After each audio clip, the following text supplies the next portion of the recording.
Hello, beautiful souls, and welcome to this new moon in Scorpio event where we're going to be exploring disempowering structures that still live within our bodies and how we need to do some inner work to release these structures so that we can call in more supportive practices, but understand that as we work to dismantle disempowering structures, there's often big emotions that accompany this destruction. And one of the emotions that's not talked about enough is grief.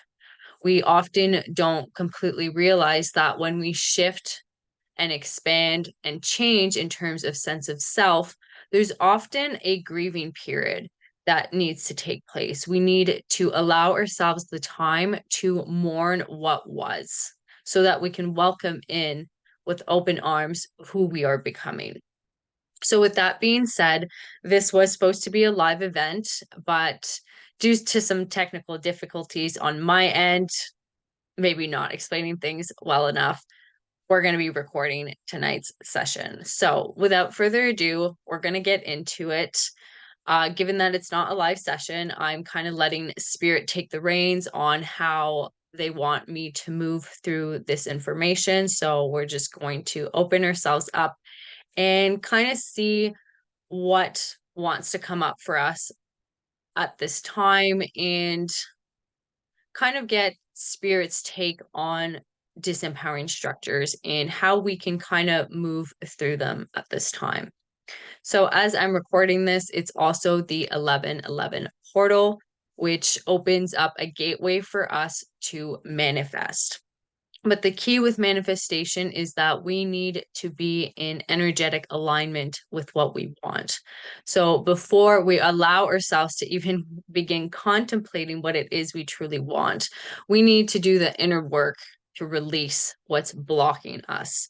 And what's blocking us can be disempowering structures. So, what do I mean by disempowering structures? So, tonight I've kind of limited us to more so four themes for the most part. Obviously, there's countless disempowering structures that you might still be operating by due to trauma, abuse, what have you. But for tonight, we're really going to focus on people pleasing, self sabotaging, guilt, and shame. So, those are going to be the four disempowering structures that a lot of us still operate by. And my hope is to bring awareness to these structures so that we can understand, okay, why are we operating in that way? How is that impacting us negatively? And what's the solution moving forward? Given that it's Scorpio season, Scorpio is ruled by Pluto, the planet of death, transformation, and destruction. The key is to destroy those structures. But with destruction comes pain and comes grief. So we're also going to look at an axis in astrology that can provide support for us at this time. And the axis that wanted to come through tonight is Virgo and Pisces. So Virgo is ruled by Chiron, which is an asteroid, and it represents our wounded healer. So wherever Chiron sits in your birth chart represents an area of deep wounding. So Virgo is naturally endowed with the abilities to facilitate healing and medicine. So wherever Virgo is in your chart endows you with healing abilities. And then we have Pisces that I see kind of as the spiritual healer and counterpart to Virgo. So Virgo is an earth sign, very physical, tangible. Pisces is more ethereal, spiritual, intangible. So we're going to be working with these two energies tonight to really help us shift and move out of these structures and understand that a lot of feelings, emotions might come up, and that's okay. We're here to really create the space so that these energies can flow and ultimately release and be removed from your body. And then after that, we're going to call in on Saturn. Saturn is the planet that rules time, karma, structure, and order. So we're going to call on Papa Saturn to help us restructure empowering and supportive practices moving forward. Because usually what happens is that, first of all, a lot of us operate from disempowering structures such as people pleasing, self-sabotaging, either unconsciously or consciously. But then we don't know how to release these structures because there's sometimes fear in who we would become if we were to release these structures and really step into our power. So again, that's where we're going to really lean on Pluto and Scorpio's support to just facilitate that transformation and understanding that we don't need to fear being in our highest timeline, being an embodiment of our higher self. So we're going to work on all those elements tonight. And I'm going to do that mainly through drawing some cards for us to see how spirit wants to interpret all of these energies. And we're just going to get into it. So without further ado, I think how I'm going to proceed is I'm going to focus on one disempowering structure at a time and just draw cards and see what spirit has to say. So the first one that wants to come up is people pleasing. I used to be a heavy people pleaser. I felt that I needed to please other people in order to foster a sense of belonging and acceptance, even though it was a false sense of belonging and acceptance. So I would constantly do what people told me to do. It would burn me out. I would be pissed off. I would be angry, and I would take out that anger and that frustration on myself. And it was just unhealthy. I was caught in this habit of just desiring acceptance and looking for it in all the wrong places. Because acceptance, the only one that truly matters is from yourself. It's you accepting you fully. And once you come in to that place of self-acceptance, the people pleasing stops because it doesn't matter because you've filled that void with yourself. And that's essentially the medicine. On the other side of people pleasing is radical self-acceptance to the point where you no longer distort your frequency or diminish your sense of self to fit in, to be accepted, to belong, because you understand that you belong simply by existing. It doesn't matter if others accept you, if other groups take you in, friends, coworkers, whatever, you're in inner harmony. So, as I said, people pleasing, it's us desiring acceptance for the most part. If there's other sensations that come up for you in regards to people pleasing, feel free to share with me in the comments. But with that being said, I want to see what spirit has to say about people pleasing. So let's find out.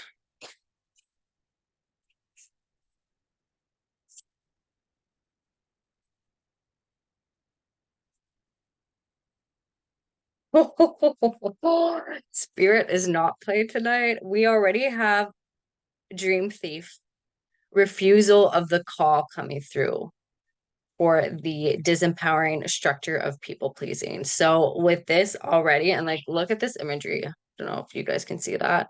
Look how beautiful that is. And we also have the number 13.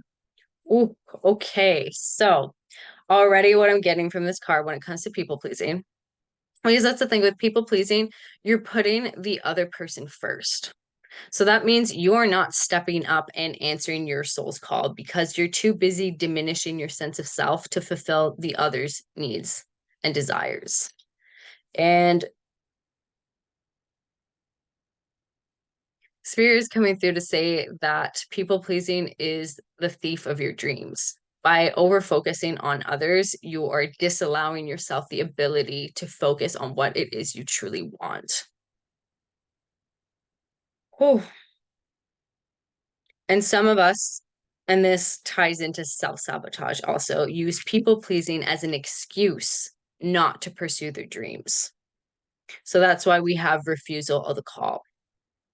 So there's definitely some people still in the collective that use people pleasing as an excuse to continuously self-sabotage. So you have those two disempowering structures kind of feeding off each other, which is not good. And then you also have the refusal of the call. So these two, well, I would say power structures, disempowering structures feed off each other and prevent you from actually going after your dreams. Because here's the thing, and like I was like that too. I was so focused on the other that like what I truly wanted didn't matter. And okay. It's I want you to understand it's not your fault because collectively we're conditioned to believe that it somehow warrants merit to be self-sacrificing, to put the other first. But understand that this is a program that's been running forever. And it is so deeply ingrained that you can even say that this program is in the collective unconscious. So it takes massive work to unplug and remove from our own consciousness. And this program seeks to maintain our disempowerment. It seeks to maintain our slavery because as soon as we break free and start answering our soul's call, we shift the world for the better. And for those of you that don't know, unfortunately, there are dark forces at play in this realm, and they seek to keep us away from the light. And they do so by instilling fear and disempowering structures and programs within our psyche. So, our job as awakened souls is to tap in, to start looking at these programs with full consciousness. And through this consciousness, we begin to unravel these programs. And as we unravel these programs, we create inner space. And it's in this space that we find light, but we also find peace. And through this space, we activate our ability to create. And through this ability to create, we realize that we've held the power all along. We realize how powerful we are and that we are co-creators along with the divine. We are the divine. We are the universe. We are consciousness. And that's why these programs are so insidious because they operate on a hidden level, subconsciously, unconsciously. And that's why we need to do the inner work to become self aware, to expand our sense of self, expand our consciousness, and unravel and remove these programs. Because, as I said, these programs serve to keep us in slavery. They work to keep us oppressed and away from our light and away from our truth, which is that we are spiritual beings, first and foremost, having a human experience. And when we remember our truth of being a spiritual being, we walk forward boldly with confidence and self-surety and start to fulfill our calling and our mission. And it's when souls step into their soul's calling and start fulfilling their mission that we bring in more light and more healing into this realm. And that's the biggest block that's happening with those of us that are still stuck in people-pleasing mode. We're still operating by this disempowering program. And this program is serving its purpose to keep us away from our soul mission. So we need to do the inner work and figure out, where did this program come from? When did we first begin to people please? Go back to that memory. Go back to those emotions. Go back to those feelings. What were you experiencing? Open that door again and walk in.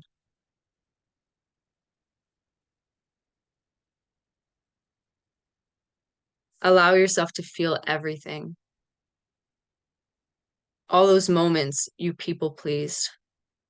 How did that make you personally feel?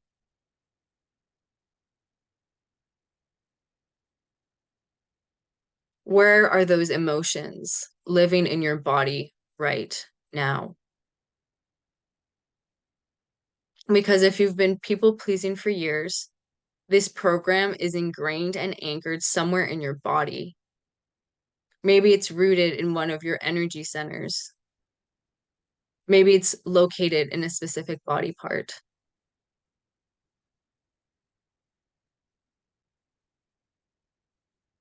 Wherever it is, tune in, tap in. Literally, if that feels supportive to you, feel free to tap the area where you feel this program is living in your body. And as you tap into this program, that is people pleasing within your body. Call in more light to start to destroy this program, dismantle it, and bring in more freedom and liberation. Maybe you take a deep breath and release with a sigh as this program starts to remove and clear out of your system and out of your body at this time.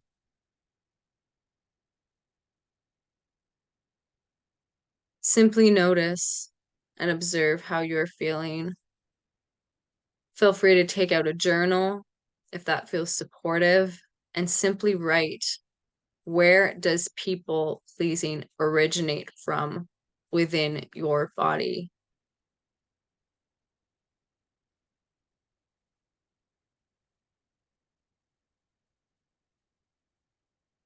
What is people pleasing preventing you from experiencing?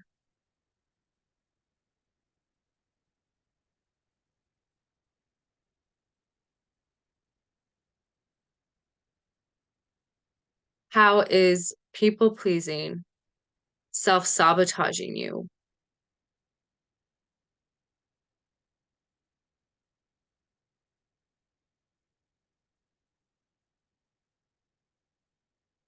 What lies on the other side of people pleasing? What are you afraid of if you release people pleasing to embrace self-acceptance?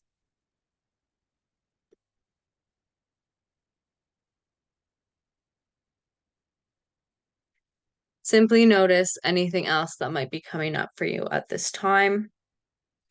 And with the number 13 coming out on this card, this to me says that for those of you that are struggling with people pleasing, the wounding might actually stem from your maternal bloodline for some of you, because number 13 represents the goddess, it represents feminine energy.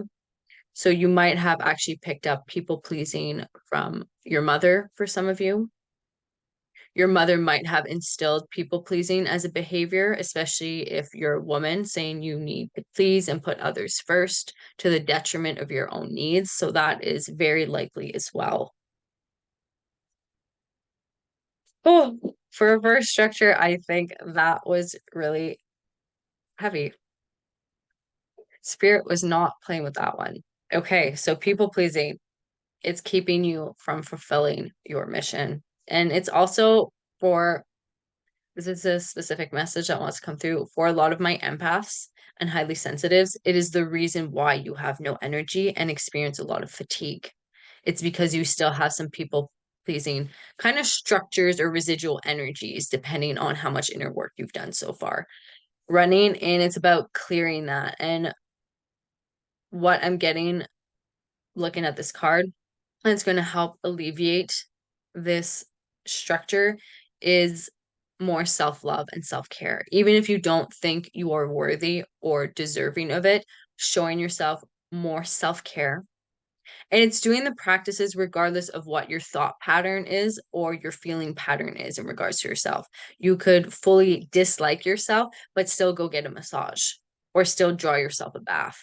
And it's understanding that as you take an action, that action is introducing a new energy into the dynamic. So instead of just being caught up in your feelings, in your emotions and your thoughts, you are now adding in an action that has a completely different energetic to it. And this is what creates habit shifts. We often think that we need to do the inner work to set our minds straight, heal our emotional bodies, and that much is true. But that's not the only thing we need to be doing. We also need to be taking those actions that are more supportive. And it's starting to take those supportive actions that come in and help support the dismantling of these unsupportive structures and practices, for example. So for a lot of you taking baths, going to get massages, I'm getting rose hip or working with rose essential oil or getting roses might be supportive for you as well as you work to dismantle the structure. Because honestly, you don't need it. You need to be fulfilling your mission and stepping up and leading and being in your power, because that is where you're meant to be. You are meant to be on your throne, not on the floor, cleaning whatever, like some kind of peasant. You are divine royalty, but you need to step up and claim it and do the inner work to unravel this structure because it is done serving you. Release it, release it, release it. You are done people pleasing. You don't need to be doing that anymore because honestly, and this might sound whatever, but people ain't shit, especially if it's people that are not working on themselves, that are still in the matrix. You are a divine goddess. You are a divine god, and it's up to you to step up and claim your power for yourself through doing the inner work to unravel these programs. Oh, okay, that was a intense first message. Let's see. I kind of want to move into, let's see, activation or medicine. We'll go activation. So, as you work to dismantle the people pleasing structure, program, however you want to call it, that's still kind of running in the background, we're going to draw a card and see what activation wants to come through. And I'm hearing that this is Saturn that wants to come through with these cards tonight. So, as you work with Pluto to dismantle this, experience everything because Pluto rules Scorpio, and both the planet and the sign are emotional. They go deep, they transform, they're not afraid of darkness. So it's about really tapping in. And as we tap in and experience whatever we need to personally be experiencing with that, for some of you, the people pleasing has to do with rage that needs to be expressed. As we release that and take the time to clear out that energy, we're going to create more space and more suppressed emotions might come up. And funny enough, grief is making a come into, I don't know, introduction. I was gonna say come back, but that sounds weird. Grief is coming up right now because grief, that's interesting. That's very interesting. Okay. So the imagery I'm getting right now is that rage is like an explosive volcano. It's intense, it's hot, it's heavy, it's fiery. And we tend to notice rage a lot easier because rage, and this is just what's coming through right now, is, and it makes sense actually, rage is a masculine energy at its finest, and it's anchored in the root chakra, which holds a masculine polarity. And when we talk about masculine and feminine polarities, this has nothing to do with genders. It's just energy. You can call it yin, yang, darkness, lightness. It doesn't matter the semantics. What the point is understanding that there's two polarities at play. And when it comes to rage, it's this volcano, it's explosive, it's showy also. And it's a very active emotion, even though it can be repressed once we tap in and start giving it a channel to be expressed in. It's a masculine emotion. And grief is more feminine, it's more subconscious, it's more subtle. A lot of us might actually be experiencing grief and have no idea because the energy that's coming through at this time, and it's interesting, I'm kind of seeing these emotions being tied into elements. So for me, there's rage and it's tied into fire. And then there's grief that's tied into water. And then there's depression tied into air. And grief is similar to depression in the sense that it can be so subtle that you remain unaware that you're carrying it. I've heard stories where a lot of people didn't even know they were depressed. It came to a point where maybe they came across the information about being depressed, and then they're like, holy shit, I've actually been depressed for 10 years. And grief is similar in the sense that it is so subtle, you might not even realize that you're still carrying grief. And this grief can either be subconscious, so it's relatively easy to access depending on how much inner work you've done, or it can be repressed grief. So if you've been through tremendous trauma, violence, abuse as a child, and never had a safe environment to express yourself emotionally, there might be grief that is repressed that wants to come through. And again,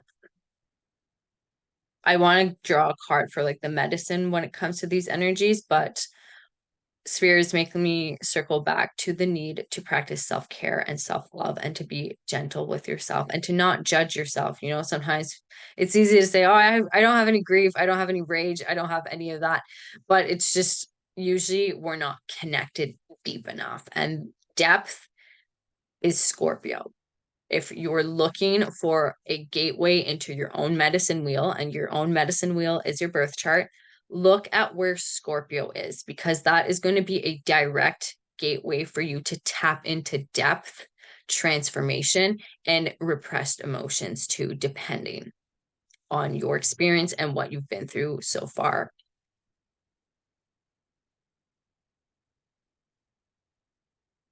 I'm checking to see if anything else wants to come up. But yes, grief. It can be repressed. It can be subconscious, and you might not even be aware that you're carrying immense grief. I know I'm still carrying grief, and I periodically allow myself to just cry. I know my ancestors went through a lot, and a lot of the grieving I'm doing is on their behalf, which can be heavy. But at the same time, it is what it is. You know, it's part of being an ancestral healer, and it's holding the space for all those emotions, all that pain that our ancestors never got a chance to express and stuff like that. So it's allowing ourselves to just kind of be a channel for that and to not put a cap on it either. I've noticed that some people are like, well, I'm done expressing my rage, I'm done expressing my grief, but emotions flow. It's like trying to dam up a river. Like it makes no sense. Energetically, you're creating a block, right? And that's the thing when people are like, well, I'm done grieving, I'm done this, I'm done that. You're instilling a block, and that block actually gives the energy more momentum. So let's say, and I'm getting the picture of a river. So you have a river, and these are just your emotions. They just flow. Sometimes the flow is quick, sometimes it's slow, sometimes it's borderline, maybe stagnant, like depending and stuff like that. And this flow represents your emotions. But then we reach a point where I'm done healing X or I'm done healing Y. And saying that is putting a block, but your emotions are still flowing quickly, slowly, maybe being stagnant here and there.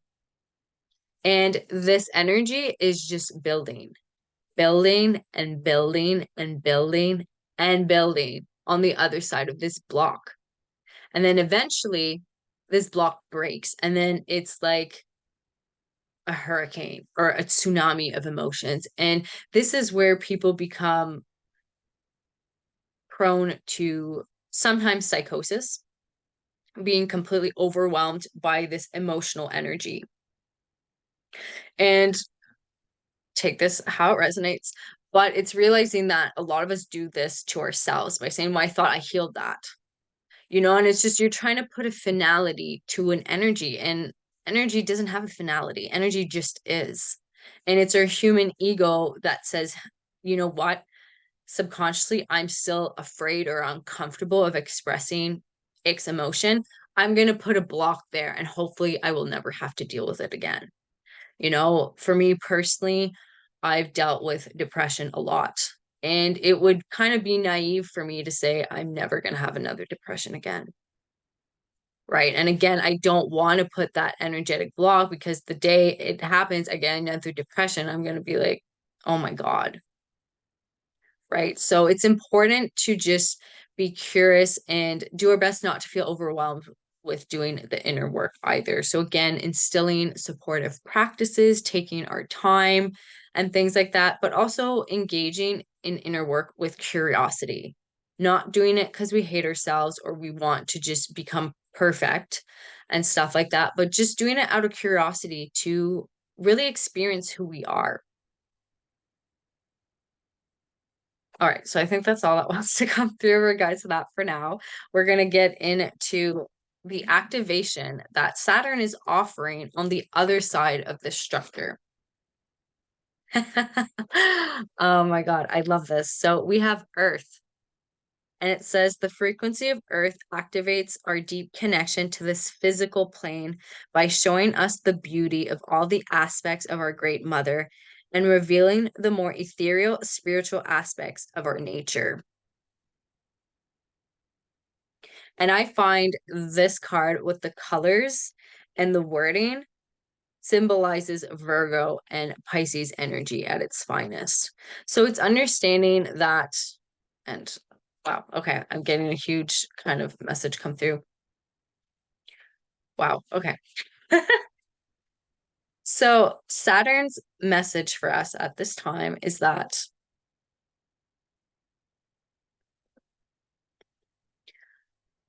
the dark forces have done their best to keep us away from our purpose, because the truth of our existence is that we are pillars of light, here to be connected to the ethereal spiritual realm, but also deeply rooted into the earth.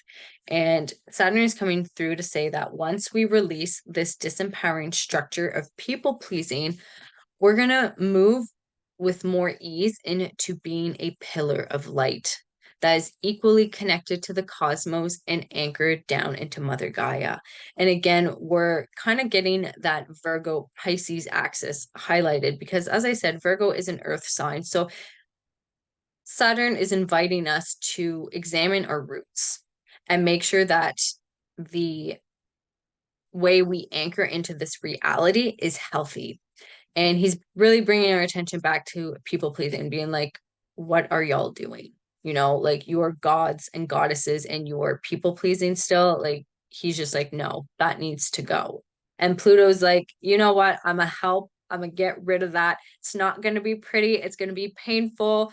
There's going to be some messiness, but let's do it. And then Saturn's going to help you restructure so you can step in and become that pillar of light that you are meant to be. You're meant to be, and this isn't going to resonate for everyone, but you are meant to be a earth healer connected to Gaia, but you're also meant to be a spiritual healer. And it's the connection through the heart that centers you and anchors you into this physical realm. And it also allows you to have a sound structure, you know, because people that people please struggle with boundaries and saying no. And Saturn is coming through to say that as you remember that you are this divine pillar of light, activating your voice and setting those boundaries is going to come on a lot easier. It's not going to be as much of a struggle because, especially if you're a people pleaser, chances are you're a highly sensitive soul, an empath, maybe a starseed and or light worker. And adjusting to the energies here on earth has been difficult for all of us. You know, there's a lot of cruelty here. There's a lot of violence. The density, oh my God, the density, I swear, kills because it's just so dense here. A lot of us have decreased our frequency to be here in the third dimension. Yes, we are shifting into the fifth dimension, but a lot of us operate from the ninth dimension or the 12th dimension. And to solidify our essence into the physical realm has been difficult. So a lot of us are slipping into this because we care so much about people, but it's understanding that we need to care about ourselves first. And genuine, powerful caring for the collective and human beings is by us embracing being the pillar of light. This is where our power stems from. And there's an activation Virgo Pisces axis coming through with this card. 100%. So if you have major placements in that axis, know that those energies are being activated by Saturn at this time. Anything else wants to come through?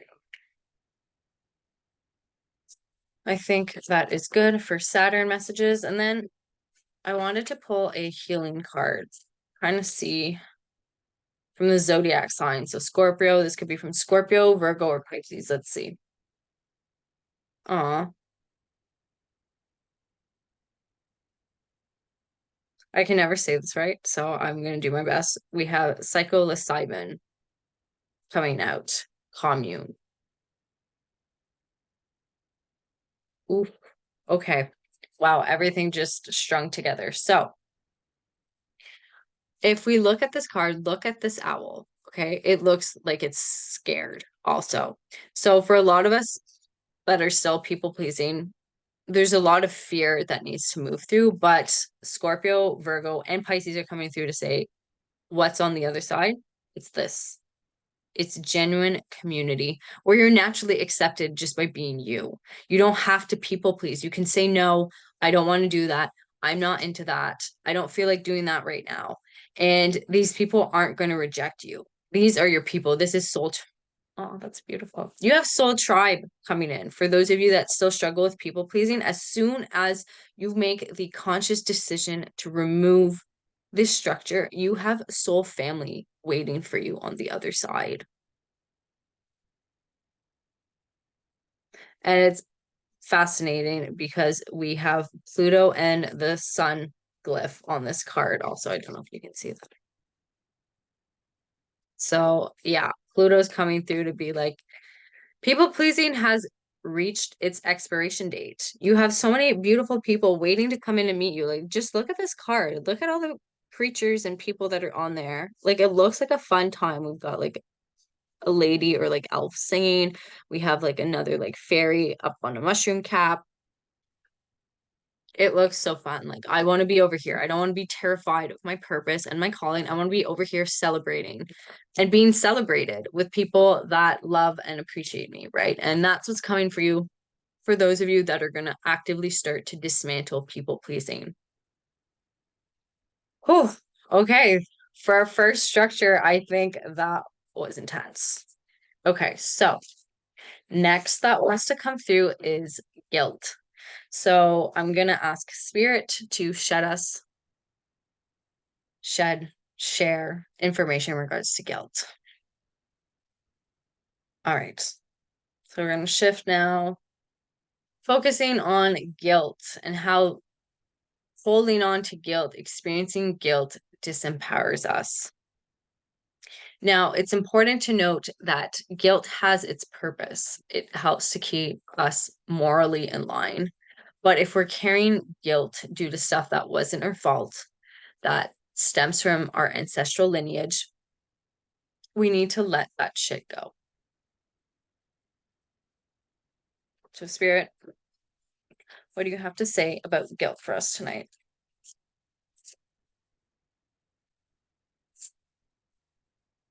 Ooh, okay. Okay. Okay. So we have deep quiet meditation and stillness coming through. And it's funny, it is card 11. So huge activations coming through in general today with the 1111 portal in regards to guilt and just that heaviness, because I can feel it energetically in my body right now. And it's not fucking pleasant, let me tell you. I'm kind of, interestingly enough, guilt is usually found in the sacral, but I'm feeling, oh my God, wow. Okay, so this is how much power guilt actually has. So the visual I got was kind of these metal claws that came up and locked around my solar plexus. And now your solar plexus is your inner sun. So I just saw these metal claws come up, wrap themselves around my inner sun, completely blocking out its light, and then sinking into my sacral chakra and kind of connecting to, you know, those old, like, I don't know what they're called, those like jail cell things, like those weights, those big heavy balls that people would like with a chain tied to like a jail person's leg or whatever so they couldn't get away. Anyway, the word's not coming to me right now. I'm getting the visual and not the word. So imagine just like this metal ball and it's freaking heavy. So we have this claw now that has blocked our inner sun and that has sunk into this metal circular weight that's inner sacral. And I think that that is a good visual representation of what guilt does. Not only does guilt weigh us down, but it also cuts off our light and our confidence and our self-esteem. Because that's the thing, as much as we might be struggling with a specific disempowering structure, they can all be related. And a lot of the time they're interconnected. So what I'm getting right now is how guilt, that heaviness, that weight that we often feel in our gut, You might be experiencing it in your chest. Again, feel free to explore your body and see where guilt lives. Feel free to ask guilt, where do you live in my body? And simply wait for a response.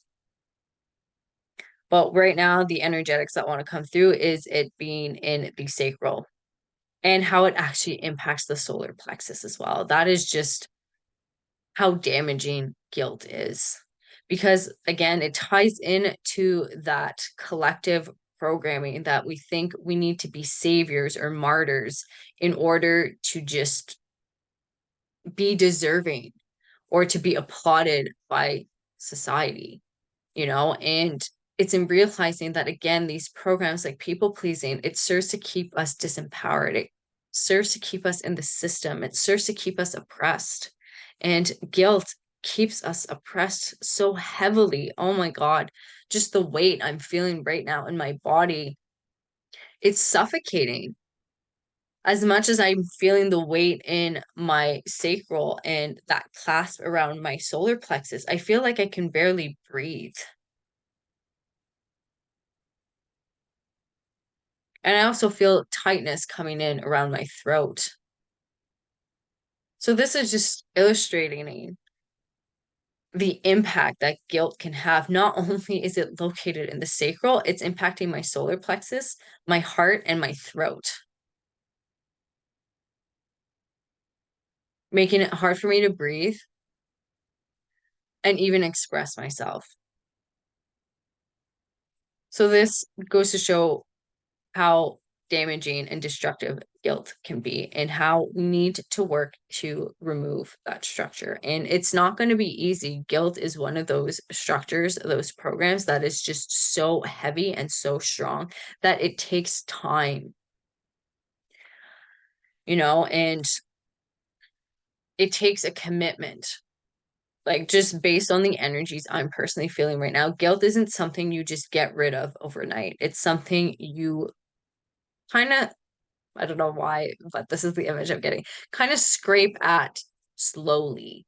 And it's interesting because now the image I'm getting now is of a beautiful crystal, but it's been covered in mud and clay. So now this crystal, you can't see it. It's covered in this mud and this clay. And the inner work that needs to be done to unravel guilt is meditation for some of us, and it's to sit in stillness, because in stillness we actually connect with ourselves, and as much as that can be scary, that's the invitation guilt is coming forward to offer us at this time.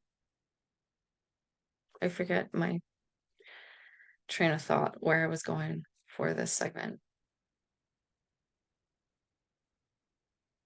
I was going to go somewhere.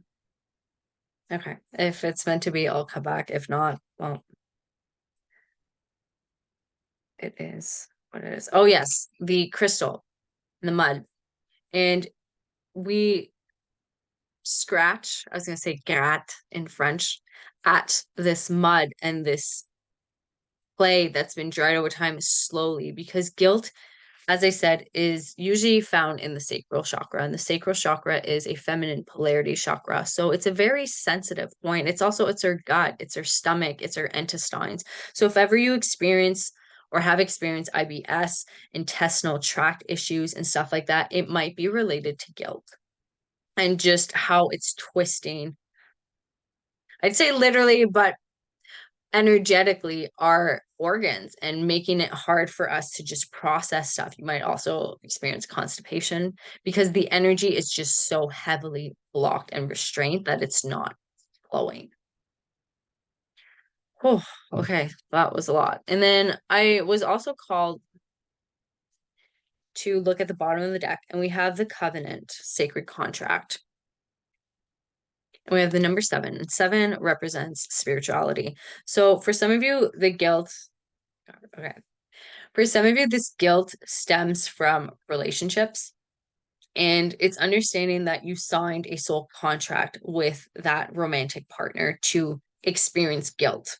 Now, the reason why you chose to experience guilt is going to be different for each and every one of you. But know that for some of you, the guilt that you're still holding on to is deeply tied to a soul contract. And the soul contract for some of you, it's family members, but for a lot of you, what wants to come through is that it's romantic partners. Interesting. Okay, I'm being drawn back to the deep and quiet card because I'm kind of seeing a face in this card now. And this face, the message that wants to come through for some of you, the guilt that you are still carrying comes from past lives. So for some of you with the deep and quiet and meditation and stillness, doing past life regression might be helpful to kind of move that guilt out of your body. And then we also have Lay of the Land, Ancestral Wisdom. This card kind of fell out, so I think it's important to speak on this card. And it's also 34, which makes a 7. And it's Ancestral Wisdom. So there's a lot when it comes to guilt.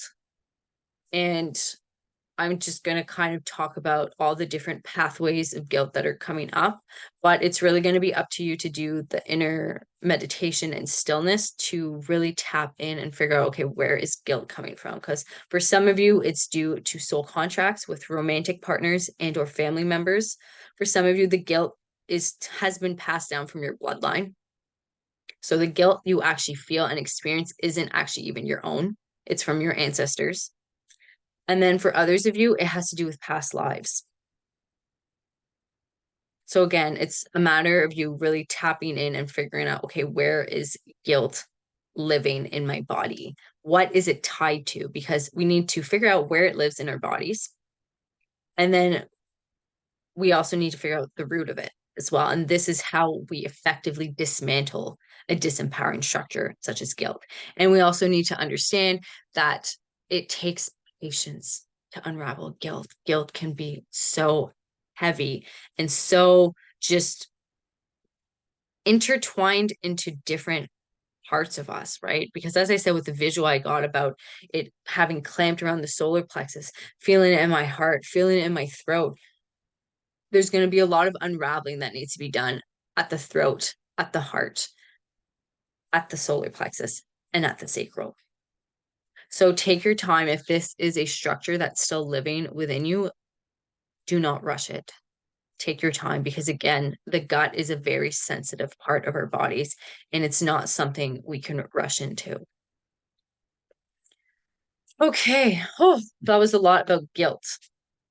Now, I want to pull on an activation and see what message Saturn has to offer in terms of support in regards to what's on the other side of experiencing guilt.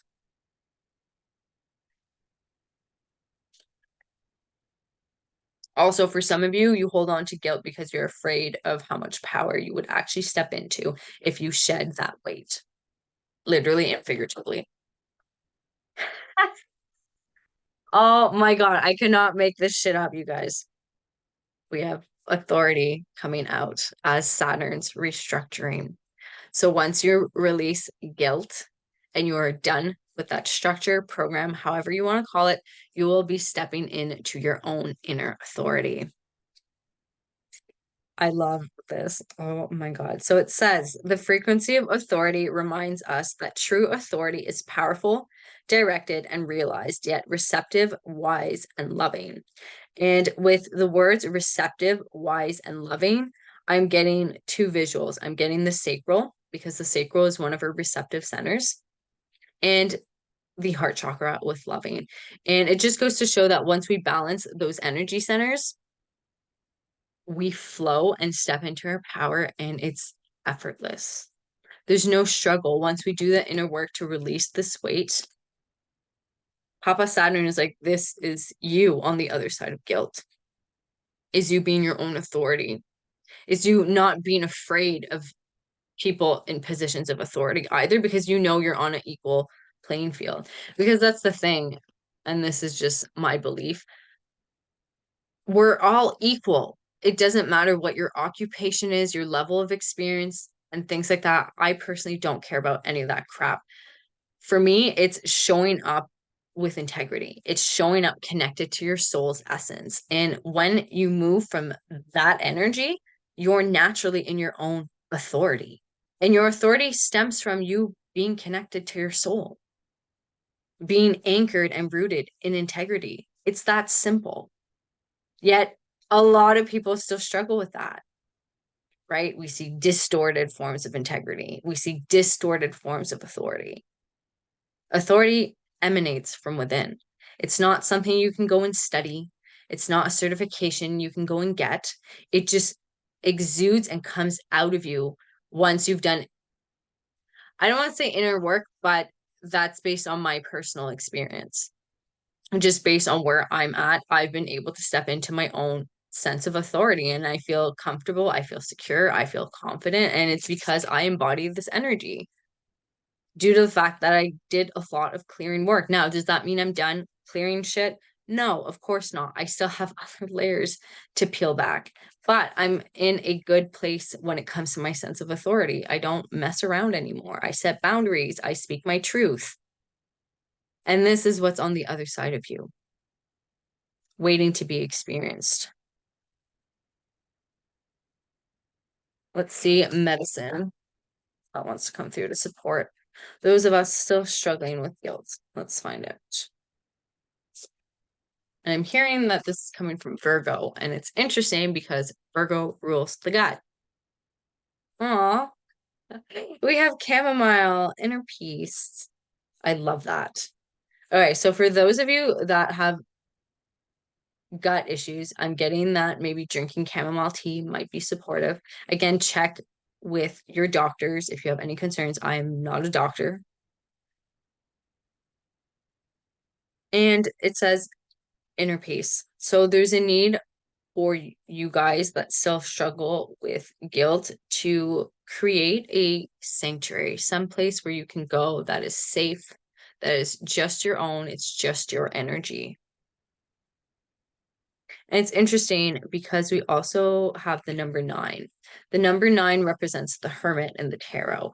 And the hermit is all about turning inwards and journeying by themselves so that they can connect with their own inner wisdom. And the hermit card in the traditional tarot is an old man, kind of in the dark, if you will, with a lantern, and all he can see is the next step.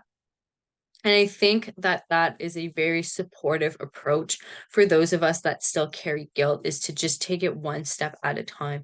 Again, you can't rush into clearing out guilt. It is one of the heaviest systems, programs, structures that is still running within the collective. We need to take our time in unraveling that and also allow ourselves to experience more peace as we move through this energy.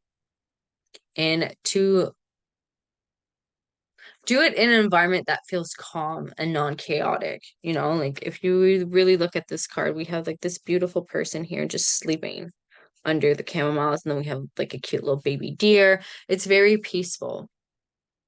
So I'm getting for some of you, it's important to do work in regards to guilt when you feel at peace. If things are extremely chaotic in your life, it's not the best time necessarily to start unraveling that, because that's the thing. Guilt, with it being so heavy, it is definitely connected to other things that might still be alive and present in your subconscious. So as soon as you start to unravel that program, it's going to be connected to another program that's going to surface, and it's just going to keep going on from there. So it's going to require a big commitment, is what I'm getting in regards to this structure. So make sure you have the time, the place, and the energy to start unraveling this, because otherwise it might overload your system, which we don't want.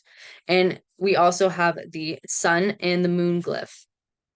So to me, this illustrates that there's going to be more balance and harmony coming in. As soon as you do the work to release this guilt and take your time with it, there's going to be more peace, more harmony, and more inner balance coming through, which is the medicine that Virgo is bringing. And it's interesting because I am getting this sense of like just a gut that's just on edge. I'm getting nervousness. I'm getting kind of just like a tightness and stuff like that. So yeah, working with chamomile. So either drinking it, getting the flowers, putting some on your altar, or even just visualizing and meditating on the flower might be helpful because, as I said, we have the meditation card. Sorry, I just had an idea come through about doing guided meditations where you kind of meditate on plants. Anyways, that came through. I'll have to make a mental note of that. Interesting. Okay. Meditating on chamomile is also a way to connect with the plant's energy. Okay. Interesting. Spirit wants to talk about shame next. So that kind of concludes guilt. We're going to now move into shame. So the difference between guilt and shame, and this is something I'm still trying to connect and fully grasp and understand, is that guilt is usually related to an action we did or didn't do. We'll feel guilt around not going to see someone or canceling, or maybe we saw something happening and we didn't intervene. So guilt usually stems from an action or a behavior for the most part. And shame is completely different. Shame is more so that you feel you are personally a bad person. So if guilt is I did a bad thing, shame is I am bad. So the energy of shame is more internalized and focused on the self, and it can be very detrimental because shame usually lives in the solar plexus. But again, feel free to tap into your own body and ask yourself, shame, where do you live in my body?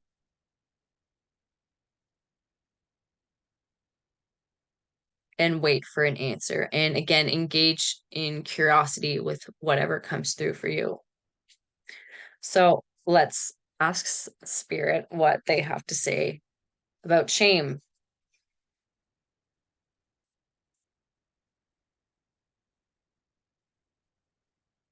Oh, two cards want to come out. I don't want to allow it. Let's see. Ooh, interesting. Oh, oh my God. Holy crap. Okay. Both of these cards are really intense.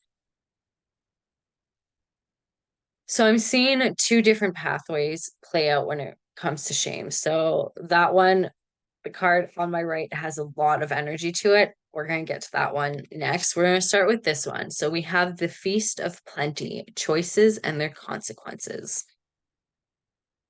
And it's number 20. And there's a cute little bumblebee. Okay, so the first kind of pathway I'm seeing with this card is, oof, okay. So for some of us, the shame has to do with a father wound. Because on the other side of shame is confidence, it's willpower, it's self-esteem. And we move differently. We feel confident. We know who we are, we're secure. And it's understanding that it is the masculine role to teach us those aspects. It is the masculine, which is usually represented by the father. It's their responsibility to teach us the importance of setting boundaries, of acting with integrity, of acting with self-responsibility. But a lot of us didn't receive that support or that education or that knowledge. We were left deprived, and that deprivation of those sacred teachings have opened a door for shame to come in through different life experiences, and that's going to be unique to each and every one of us. And those experiences are basically like swords in our sacral chakra. Not sacral. Sacral wanted to come up, so that might be resonant for some of you. I meant to say our solar plexus. So for some of us, we literally have daggers in our solar plexus, which is our inner sun. It is our center of power. And oof, okay.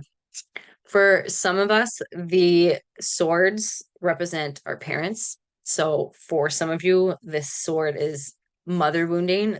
For others is father wounding. Now, we usually have a mix of both, but one is heavier than the other, usually. But I mean, we're all different. So both could be equally as heavy. And that, if you want some light on that, looking at your birth chart, where Mars sits, where Saturn sits, for father wounds, and then in regards to mother wounds, the moon, Venus, and what kind of relationship they're in with the other planets. So by relationship, I mean the aspects and stuff like that. So looking at that might shed some light to see, okay, what kind of pathway are you meant to heal? Is it more maternal? Is it more paternal? Or is it a mix of both? But that's what's causing the shame for some of us. I'm getting the sense that because we weren't taught how to take self-responsibility and to genuinely have pride in ourselves, we've left ourselves open to experiencing and embodying shame. Because shame, in a similar fashion to guilt, is very heavy, and it's an emotion that takes work. It's not something we usually clear in one go. It can happen, but it's usually deeper than that. And then again, it's tied to other disempowering structures and programs that we may or may not be aware of.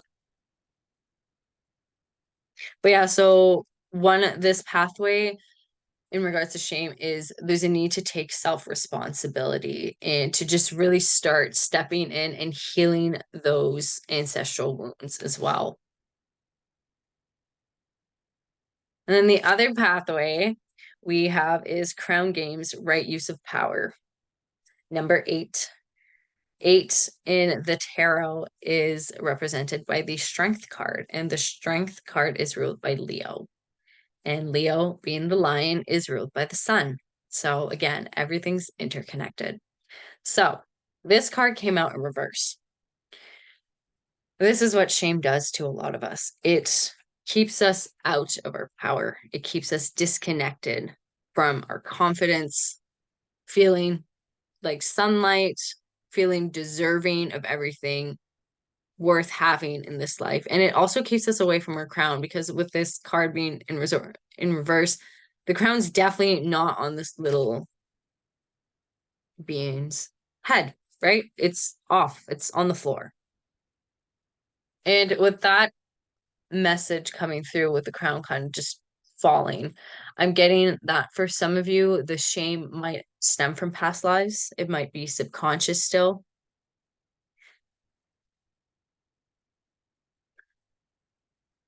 That's not correlation I usually do, but what wants to come through is that for some of you, shame might be related to Pisces. So this could be a Pisces person in your life.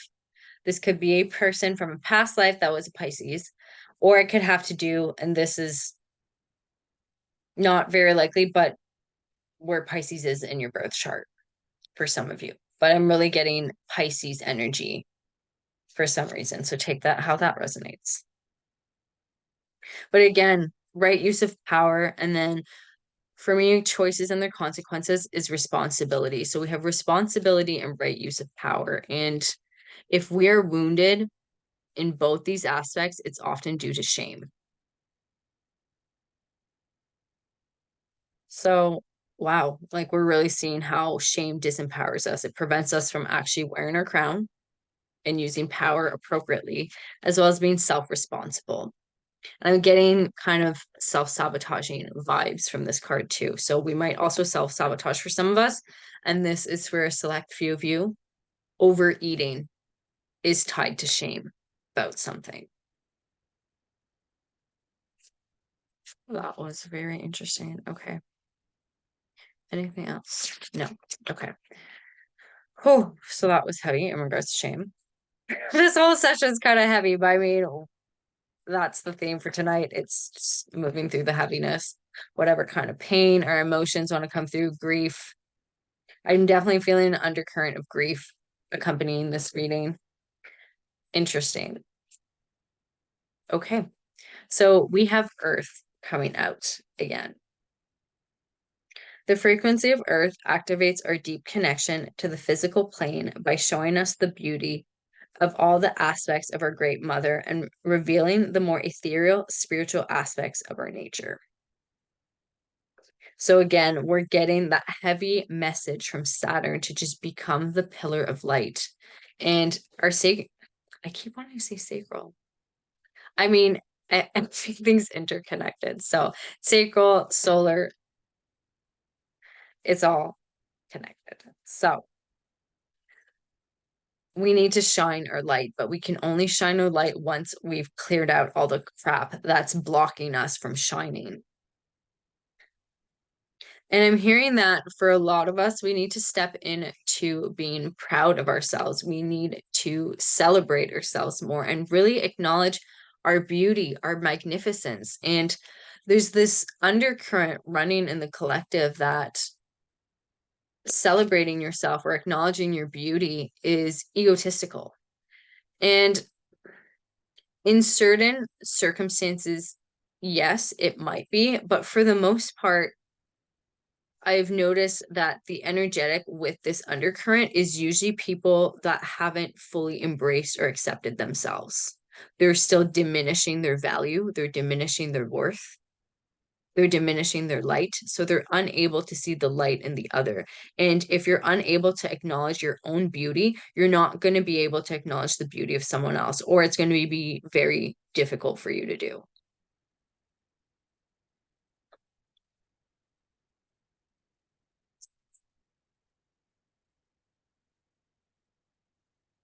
And it's interesting because I'm getting authority energy come through with the structure of shame also. So it's understanding that shame also works to keep you disconnected from your inner authority as well. That's interesting. For some of you, looking at where Capricorn sits in your birth chart might be helpful in regards to alleviating the shame, because Capricorn is the goat and is known as the powerhouse of the zodiac, the ambitious one of the zodiac. So sometimes, in order to kickstart our solar plexus, we need to be engaged in something that just gets our ambition going, gets our drive going. So Capricorn might be able to help you in that regard. And I'm getting with this Earth card that for those of you that still struggle with shame, it's about allowing more tenderness to come through, more self-love and acceptance, and just really indulging in your beauty and your light and your magnificence. Again, we're getting Leo energy come through, solar energy come through. You're meant to shine, you're meant to be a light, you're meant to be a star. And it's in fully accepting that. And if other people want to judge you for that, it's because they haven't fully embraced their light, right? It's a lot easier for people that haven't embraced their light to try and take down your light. So if you're up here shining, it's easier for people to try and come and grab you and take you down with them versus rising up and meeting you in their own unique potential, right? Because that requires work. And a lot of people shy away from the work. It's a lot easier to just go and hate on someone and judge them as opposed to turning inwards.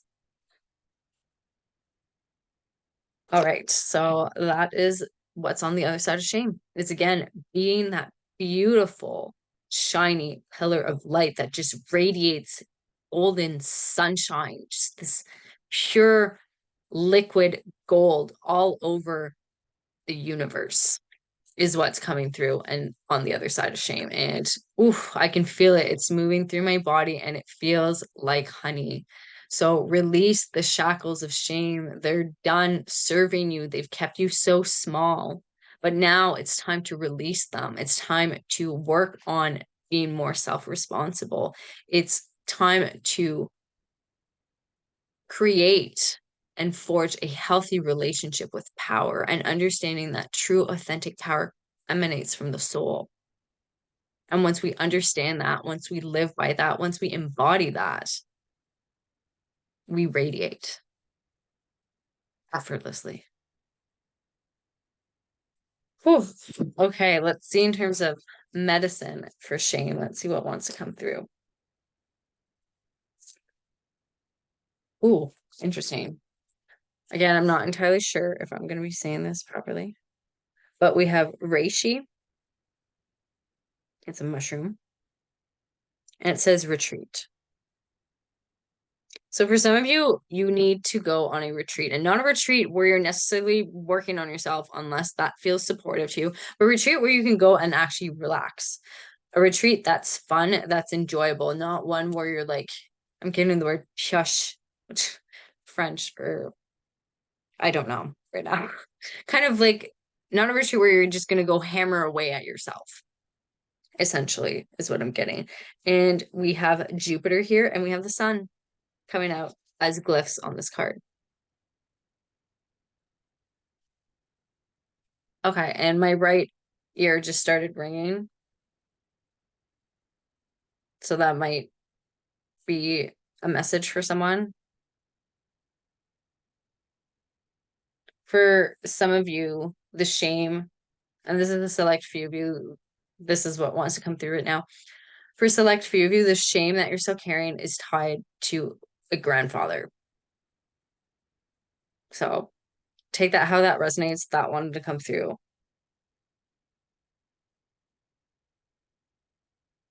Yeah, I'm getting for some of you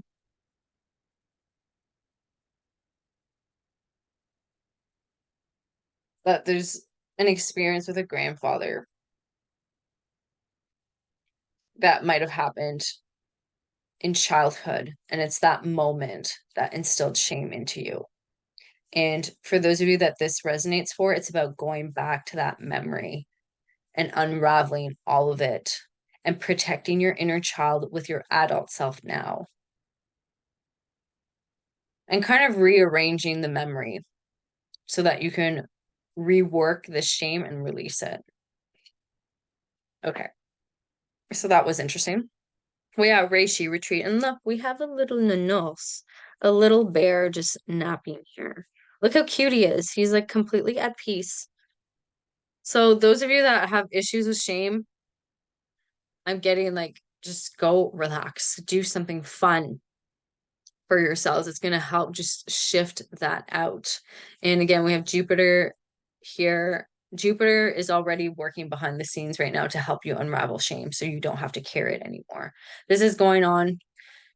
Interestingly enough, I'm not sure why that's coming through, but Jupiter is coming through in your dream time for some of you to help you unravel some of these subconscious patternings. So for some of you, Jupiter might have like a prominent place in your birth chart, or Jupiter just really loves you right now and wants to come through and help you remove these structures, which is really interesting. I'm not entirely sure where Jupiter is coming through today, but anyways, here he is. And we also have the sun. So, in terms of medicine, as you retreat, as you rest and take care of yourselves and have fun and celebrate, you're going to shine. And that light that you're going to activate and start to embody and step into is going to help. I'm hearing burn away the remaining kind of residual impact of shame that you're still carrying. So, work with the sun energy, solar activations, and stuff like that. Visualize sunlight pouring into your solar plexus and really healing and rejuvenating you and just really activating that beautiful liquid golden light. Okay. Last but not least is self-sabotaging. Now, I still personally have issues with that. I'm working on it. It's not easy.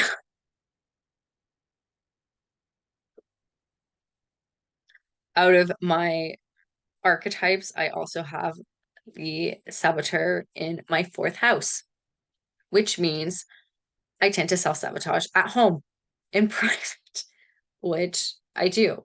If you're curious about archetypes and want to find out what your original archetypes are, I do offer mentorship programs in that regard. So that is, and I'm being drawn to just talk about that right now. So that is a 3-week introspective journey where you would work alongside me. So there's a total of 78 archetypes. 4 are universal, and the 4 universal archetypes are the saboteur, the prostitute, the victim, and an inner child. So by default, you'll have those 4 archetypes somewhere in your archetype wheel. And the archetype wheel is very similar to a birth chart. It's divided into 12, and it represents 12 areas of life. And I'm going on bit of a segue right now, but I'm being called to speak on this. So my background is mainly astrology, but then I also was called to work with a mentor that specializes in archetypes. And as we worked together over a few weeks to uncover my original archetypes, which means these are archetypes that are going to be with me for life. They're soul selected guides that I came here to embody in this life. So as I worked with this mentor and uncovered my 12 archetypes, they fit seamlessly into my birth chart. The synchronicities in pairing them with my birth chart was unreal. And just the synchronicities, the correspondences, I was just like, oh my God, like I'm onto something combining archetypes and astrology. So if that's something that interests you, please feel free to send me an email. I will leave my email in the description box. Now, I weave modalities together. That's how I operate. I'm an energy reader. I just weave modalities together. It's mainly astrology, archetypes, chakras, tarot numerology. I kind of just weave everything together to just create this tapestry that allows you to make sense of who you are. And that's what I do for a living. So, anyways, I was brought to talk about that because we're talking about self-sabotaging. And yes, I have the saboteur in my fourth house, which makes sense because that's where I sabotage the most. It's not at work. It's not when it comes to my health. It's just in private. So if you're curious to find out where your original archetypes are, feel free to send me an email and we can explore that together.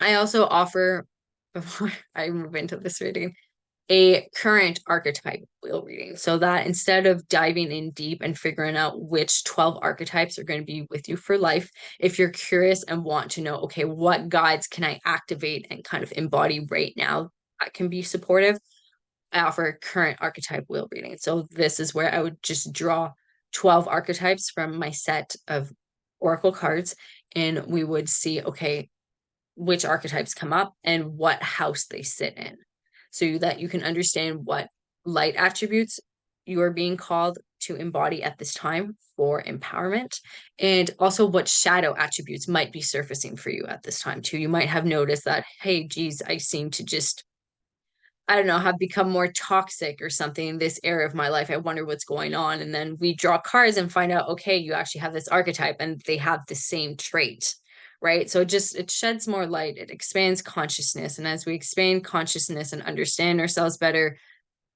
we move through life easier, is honestly what I believe. So, anyways, let's get into self-sabotaging and see what spirit has to say about it.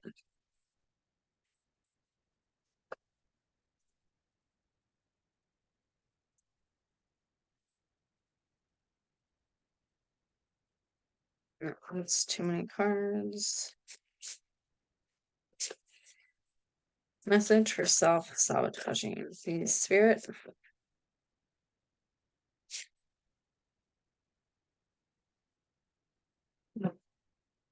Okay, so we have the card 21, First Breath, Beginner's Mind, coming through, and that just wanted to jump. Okay. I'm going to get a clarifier because I'm not sure why that came through for self-sabotaging.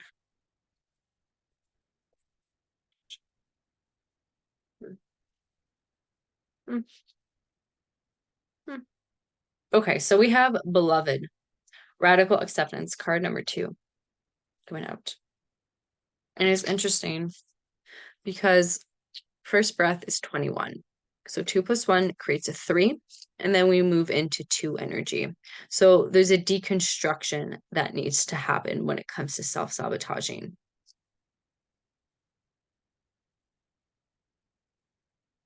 Okay, I'm getting, and this isn't going to resonate for everyone, but this wants to come through, figuring out where the saboteur archetype sits in your wheel is going to be helpful to unraveling this program, because if you don't know where this energy is anchored, it's going to be hard to unravel and remove. Also, as we've done for all the other structures so far, feel free to ask yourself, self-sabotaging or saboteur, where do you live in my body? And wait for an answer and don't judge yourself.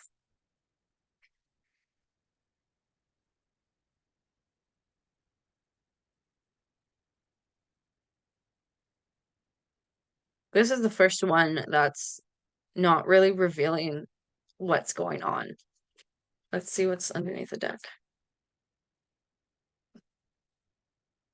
Yeah, this one is hard to tap into. I'm feeling like, I mean, energy is abstract and all, but I definitely feel that this program, the structure is being very kind of abstract and like hard for me to tap into. We have benefactor, grace, and generosity at the bottom of the deck with the cute little mice. And we have that crown energy. And we also have the number 3 coming up.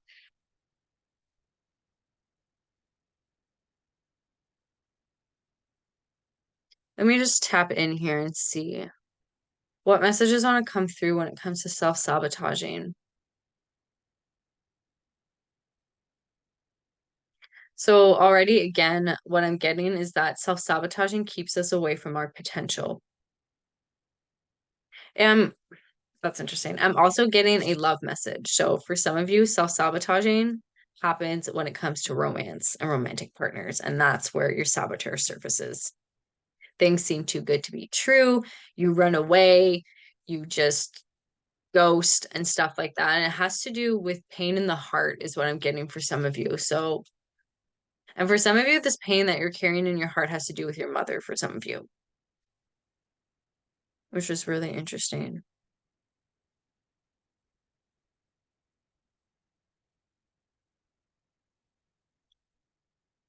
I think I'm going to move into seeing what message Saturn has to see if we can clarify this a little bit because, yeah, it's not as obvious as the other ones so far. What's on the other side of self-sabotaging?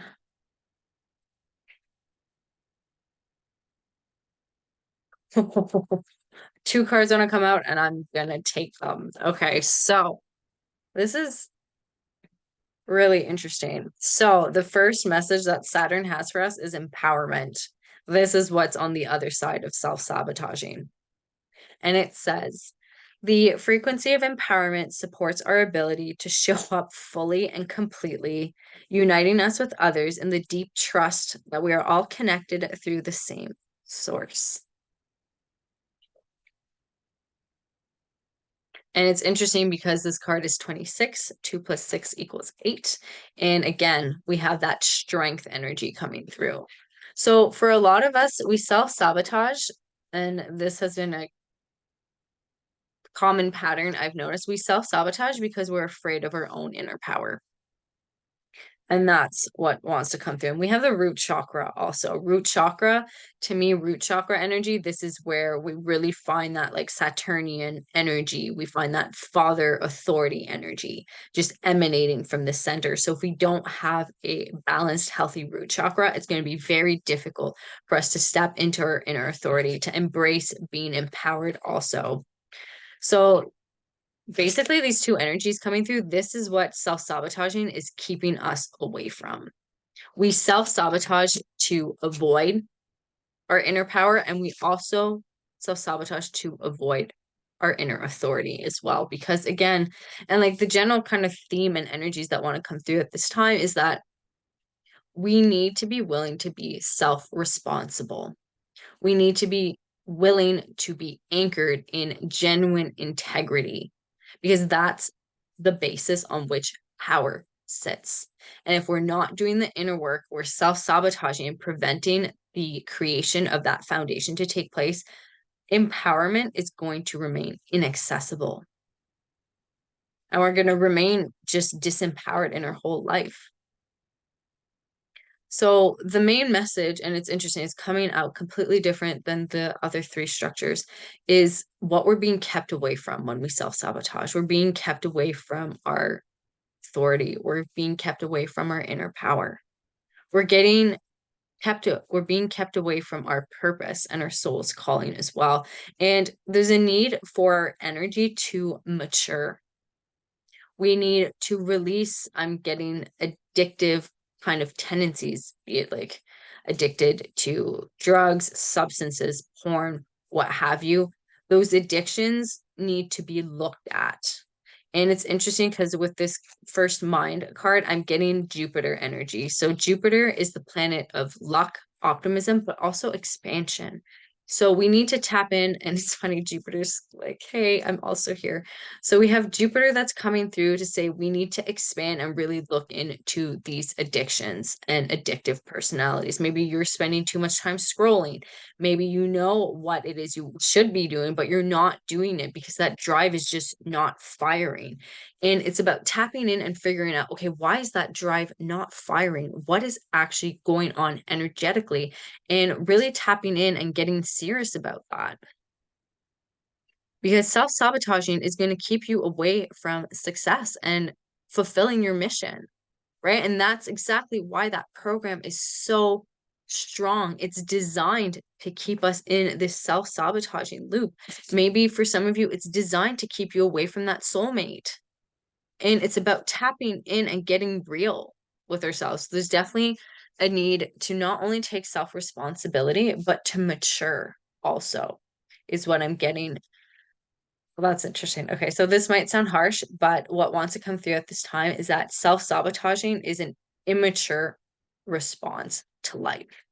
And it's understanding that this response isn't our fault. A lot of us weren't taught how to be responsible, how to eventually mature and take charge of our lives, you know? So there's heavy deficiencies in how society's structured at this time. But as adults, the responsibility naturally falls upon us now to be accountable, to take charge of our lives, and to start doing the inner work. Because with this benefactor, grace, and generosity, for those of you that are self-sabotaging in regards to romance, there's a divine counterpart waiting for you. But you need to release this program and this structure first and foremost. And also, what I'm getting that's going to be helpful and supportive is to engage with a beginner's mind when it comes to unraveling self-sabotaging. Because again, self-sabotaging can be very insidious, like all the other structures. You might not even completely understand or be aware of how you self-sabotage. It might be just so subtle of like, I'm going to put off whatever to tomorrow, or it doesn't matter, I can get to it later. Get to it now. Set up the structures so that you're actually fulfilling your goals and getting shit done. Stop putting it off. Stop giving yourself excuses and just start. Because, and this wants to come through at this time, a lot of us don't even allow ourselves the chance to start because of how messy it's going to be. Maybe you don't have all the tech set up. Maybe you don't have all the know-how. Maybe your setup looks kind of whatever, you know, but that's self-sabotaging coming through, being like, I don't have enough experience. I don't have the proper setup. I don't have the proper tools. I don't. That is self-sabotaging. So as soon as you catch yourself saying, I don't have, that is the voice of self-sabotaging. And it's about flipping that around.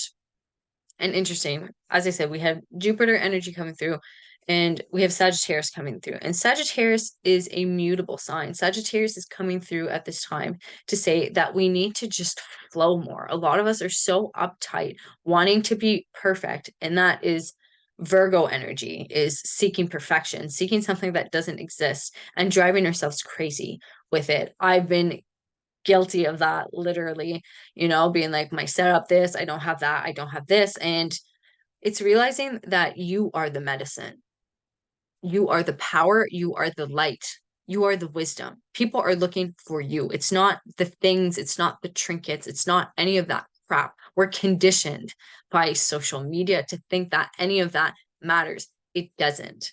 And small newsflash, we're going to shift at an accelerated rate in the collective, and business is going to shift dramatically. If you're still profit driven in the new year, chances are your business might collapse because that's not the energy we're moving into as a collective anymore. We're moving into energetic resonance. We're moving into service.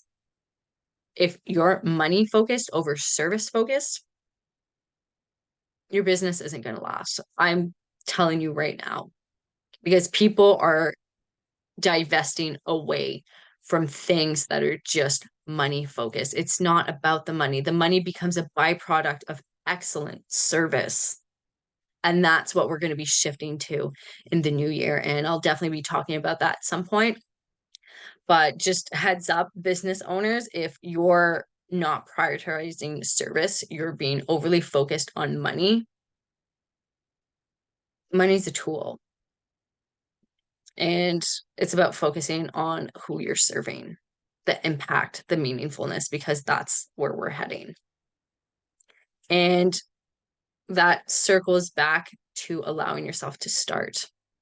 As long as you are operating from your heart, you're operating from love and a desire to genuinely help and serve, you're going to be fine. Your setup doesn't matter to the people that are going to naturally gravitate and resonate with what you have to offer. Just be you.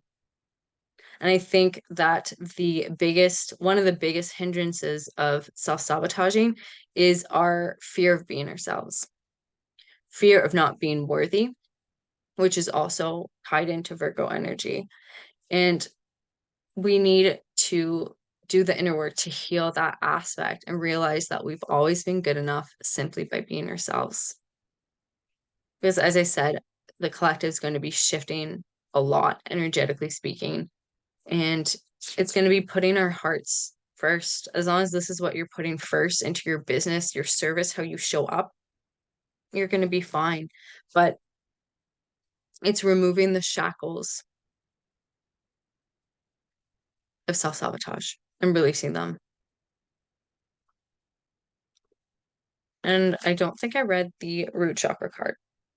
So it says the frequency of the root chakra, the red flower of life, stimulates passion and supports our sense of security on the physical plane, both in our bodies as well as in the physical world. So again, as we work to clear out self-sabotaging, we're going to get an amplification of the root chakra energy, fostering inner security and stability.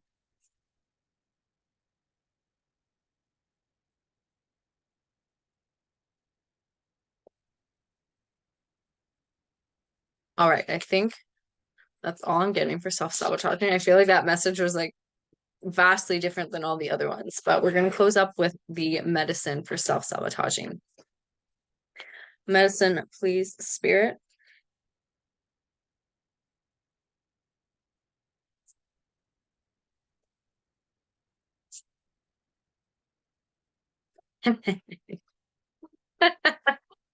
Oh my God, you guys. I love this card. So we have ashwagandha, purpose. This is what lies on the other side of self-sabotaging. And we have the North Node glyph as well as the Moon glyph. So to me, the North Node obviously is destiny, but with the Moon being there, it's emotional satisfaction. So emotional satisfaction, purpose, success, destiny is what lies on the other side of self-sabotaging. So as soon as you make the decision to stop sabotaging and to start taking action and doing what you need to be doing, your purpose is going to find you.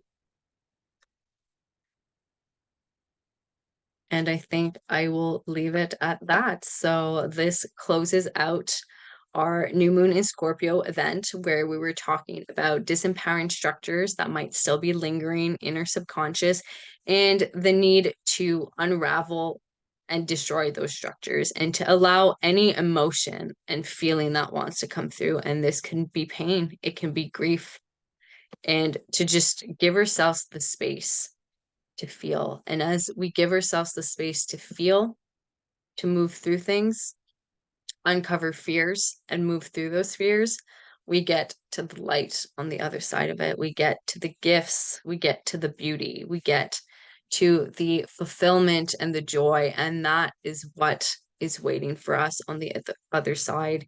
And it is the knowing of what's out there on the other side that gives us the fuel to do the inner work, to remain committed to our sense of selves. So I hope this was supportive. I hope it was insightful. Please feel free to share with me in the comments what came up for you. And if you're looking for additional support, I would love to know how I can help you on your journey. Feel free to send me an email. I'm sending you so much love.